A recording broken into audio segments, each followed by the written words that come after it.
Good afternoon, everyone. How are you? Welcome back to a Freedom Friday video with Brooklyn. I hope you all had a fantastic Friday, and I hope you all have a wonderful weekend, okay? So we're going to jump right into the article that I want to read here. I want to talk about Chad Wheeler, the former NFL football player, okay? I may be late about it, but I want to talk about it, domestic violence, and how we need to be aware and what we need to do when we are faced with this situation, okay? Because domestic violence, it can be in anyone's life. It doesn't matter your status. It doesn't matter what kind of money you have, what kind of background you come from, what color you are. Domestic violence has no rules, okay? And a lot of times people think, well, if you're rich, if you're famous, you don't suffer the same trials and tribulations that an ordinary person suffers, but that's not true. So here's a picture of Chad Wheeler. Okay? And the article reads as such. It says here, over the weekend, the former NFL player Chad Wheeler was arrested on suspicion of domestic violence against his girlfriend, who says Wheeler strangled her until she lost consciousness twice and expressed shock that he hadn't killed her. Okay? It says, according to the police report, from the evening of January 22nd, the Kent Police Department in Washington received a call from a woman claiming that she had locked herself in a bathroom following a physical fight with her boyfriend. When officers arrived at the apartment, they could hear a woman screaming from inside, prompting them to force their way in.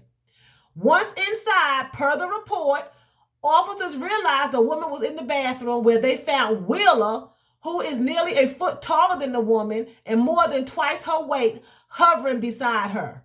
According to the charges, the woman suffered injuries to her face, eye, throat, and lungs, and will require surgery for a broken arm and dislocated elbow. It says here, the evening of the 22nd, she said Wheeler was in a dark place and demanded that she bow to him. When she asked him to explain what he meant, he threw her on the bed and strangled her until she lost consciousness.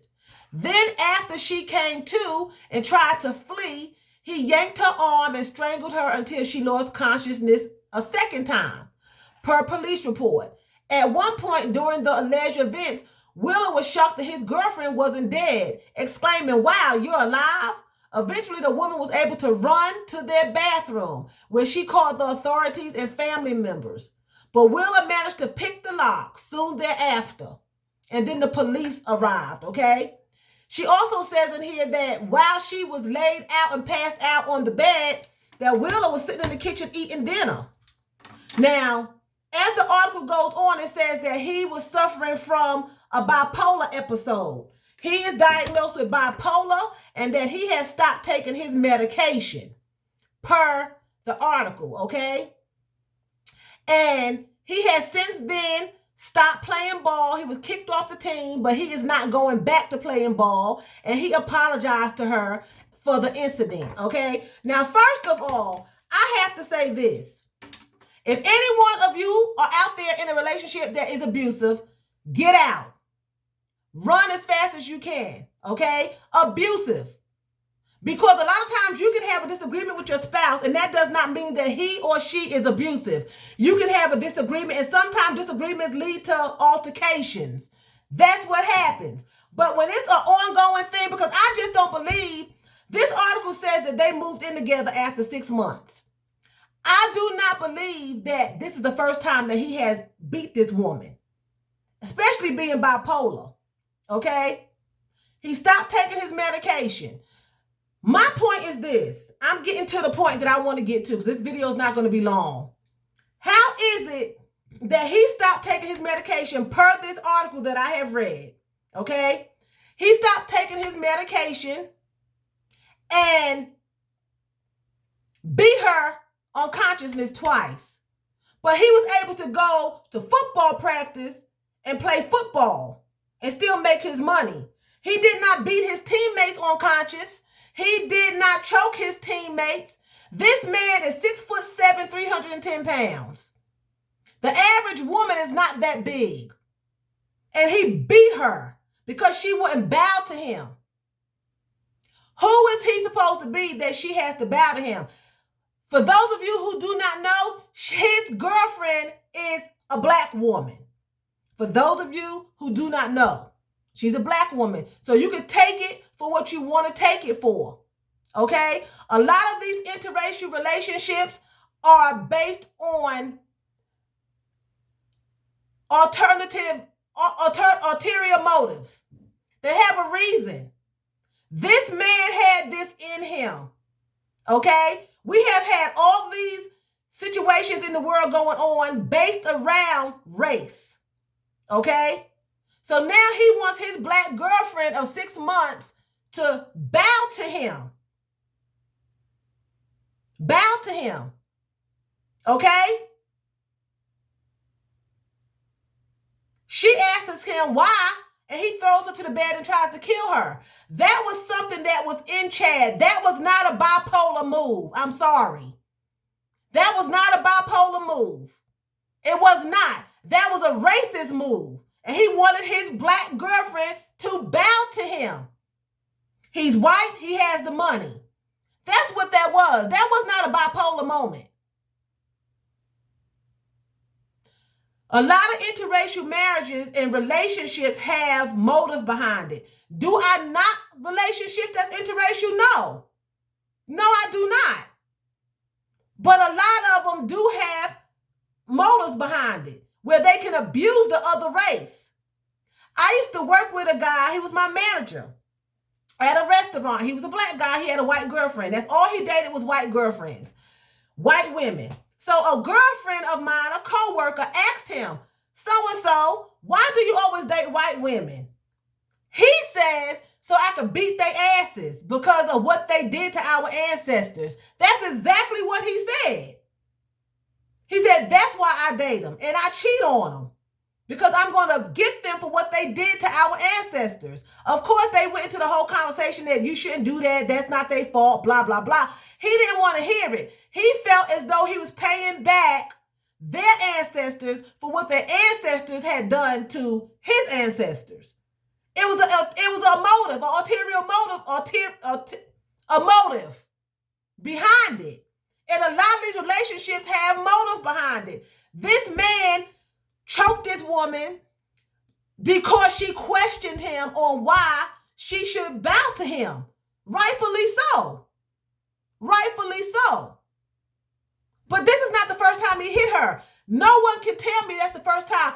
It's been leading up to it. He's been doing something to get to that point. He tested the water. I'm sure if they questioned her, this is not the first time it's come up. He's probably said stuff before to her, bow to me, I'm your king. He said something to get to that point. That was not a bipolar move to make somebody bow to you.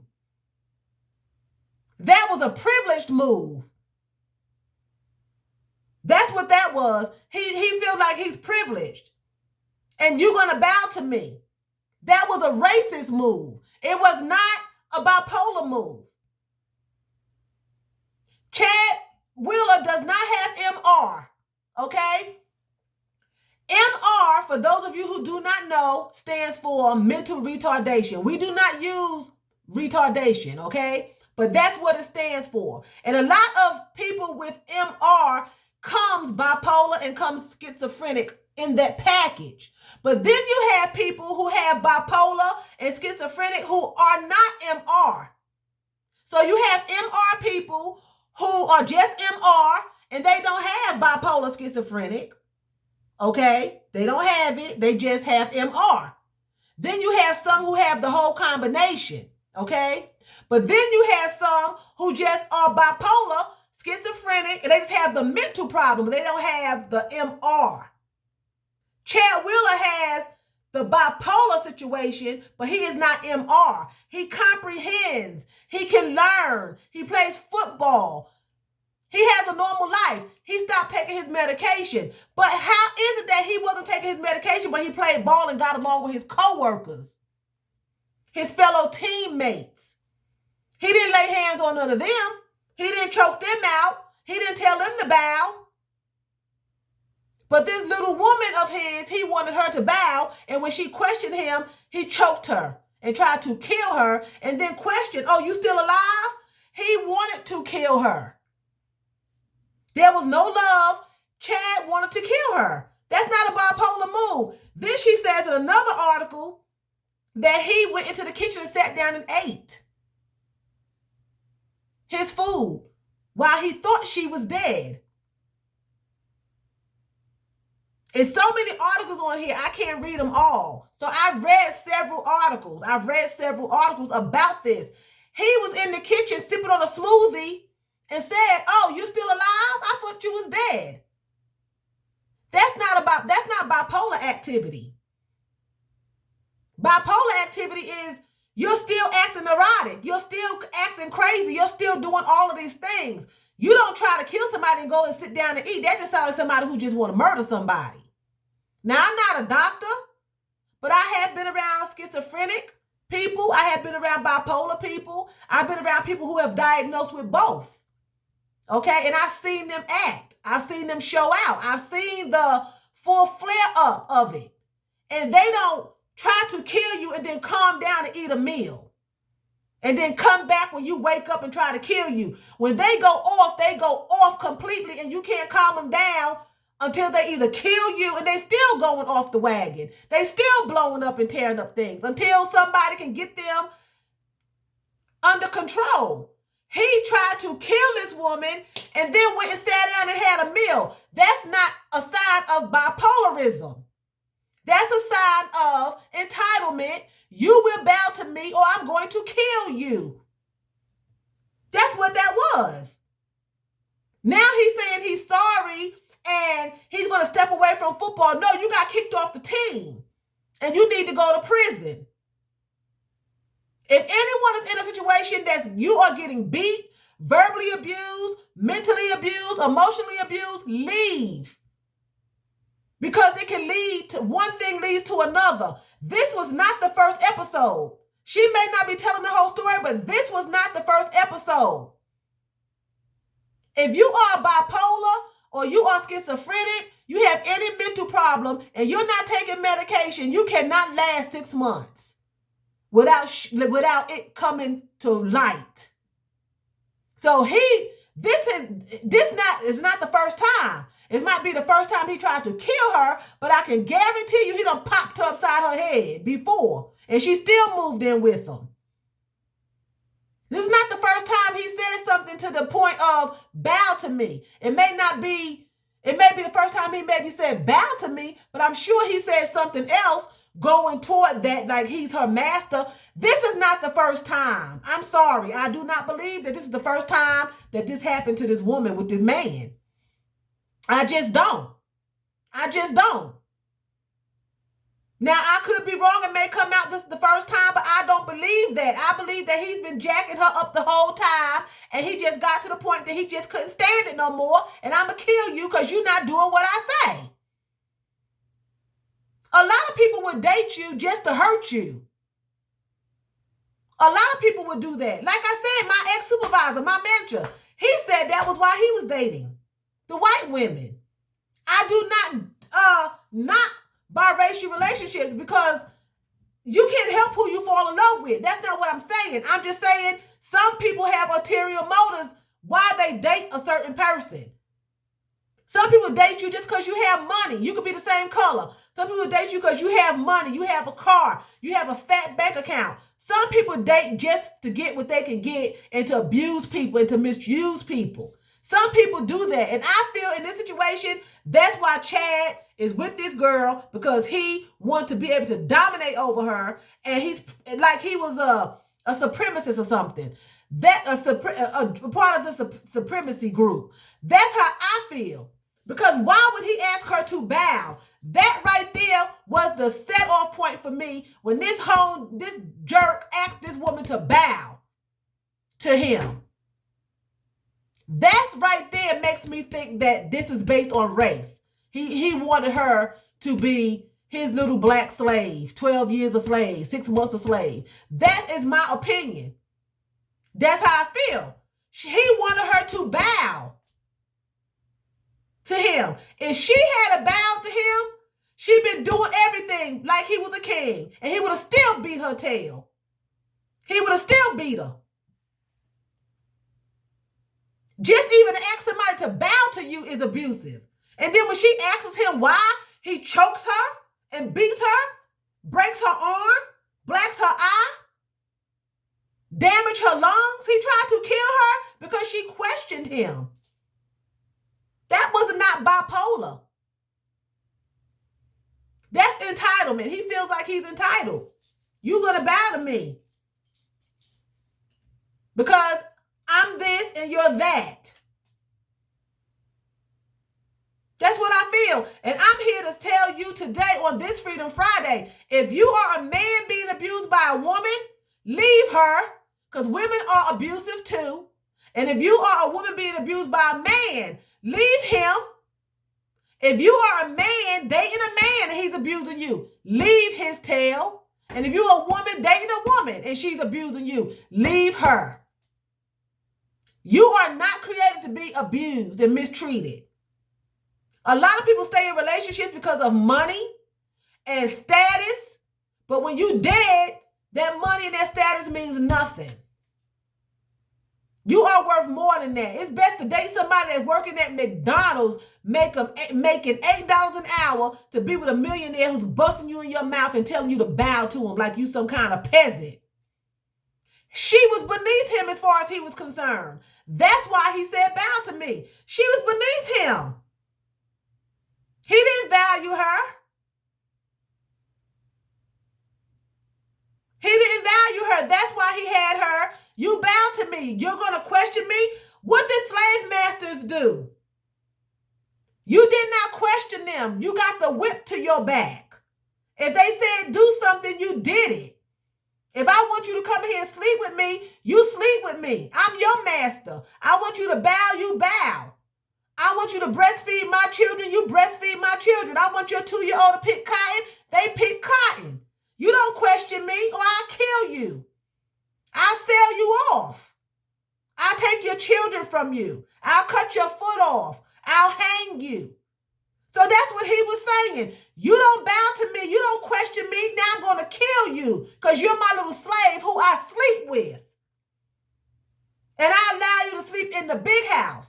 Because remember back in the slavery days, they had some black women that came out the field and they were in the house with the master and he could sleep with her anytime he wanted to and beat on her, and then she did all the housework.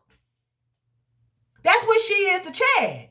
And if she can't see that, then she's blind and her family need to open up their eyes. But they wanted the money and the prestige. You're not going to tell me that that's the first time that he ever abused her. It's not. They dated 6 months, she moved in. In them 6 months, there were signs. There were signs. And she went on with it anyway and almost died. And nobody's going to tell me any different. I believe that. It didn't just combust just like that on the 22nd of January. This is an old article and I'm late with it because I have so much going on and I want to touch bases on everything. But this is not the first time this man has assaulted this woman. It's the first time it's gotten out to the press. He may have been, he was so full of rage that he wanted her dead because she defied him. She defied him. This was personal. In my opinion, that was not a bipolar move. Bipolar is not personal. That's a mental disease. That's not personal. When they attack you, it's not personal. He attacked her. It was personal. She did not do as he said. He attacked her. That was personal. It's not the same thing. He wants to use it as his mental issues and want to apologize. Now he's claiming he's not guilty. First, he apologizes about it and he admits it. I had a bipolar episode. Now he's going into the courtroom and he's saying he's not guilty because now he's going to probably plead an insanity plea. If he really was sorry and he really was loving her, he would not take an insanity plea. He would do his time as a man because he really cared. That was a personal attack. It was personal. Anytime somebody tries to choke you, that's personal. They hate you. When the cops came and said he was hovering over her, that was personal. He wanted her dead. He didn't mind going to prison. He probably thought he wouldn't go because a lot of them get off. A lot of people get off. Look at the man that shot the boy down near Jacob Blake in Wisconsin. He got off. The officer got off. Kyle Rittenhouse. They let him out on bond after killing folk at the black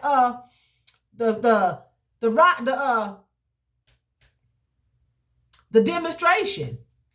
The Black Lives Matter demonstration. They let him go. So he probably figured I won't get no time. I'm Chad Wheeler. And I'm white. So, so I'm just going to say, be careful. When you are in a relationship that's not right, leave. And if they have a mental disorder, rethink their relationship. Rethink it. Rethink it, because just rethink it. Because you don't want to be in a situation with someone who has a mental disorder and you don't know how to handle it. And you don't know the background. You don't know their history and what background he comes from and what they're doing. You need to be careful. You need to be careful because, people use that. Oh, I'm bipolar. I can kill you. Oh, I'm bipolar. And if he is bipolar and they can really prove that he's bipolar, 9 times out of 10, he'll get off because he's bipolar. And they're going to say he could not control it because he had an episode. I know what I'm talking about. I've worked in the mental health field for over 30 years. So I know. I'm an expert. I know. I've been in the mental health field for over 30 years. Over 30 years. I'm 54. 9 times out of 10, he will go free to do it again because he has bipolar disorder. Whether he was having an episode or not, he can use that. That's why now he's saying he's not guilty because he's going to use that I have bipolar disorder. But that was not a bipolar disorder act to choke somebody out and then go sit down and have a meal. That was a psychotic act. But how many people have done that and wasn't bipolar? They just wanted to kill somebody because they were angry. It was a passion aggression. It was a passion attack. It was personal. That's my opinion. I'm not a doctor, but I've been working in the mental health field a long time. That's my opinion. So be careful, okay? Don't let nobody abuse you and don't you be an abuser. So that being said, I'm going to say Phil Danke. That's thank you very much in German. So Phil Danke for watching me and choose. That's what? That's bye in German.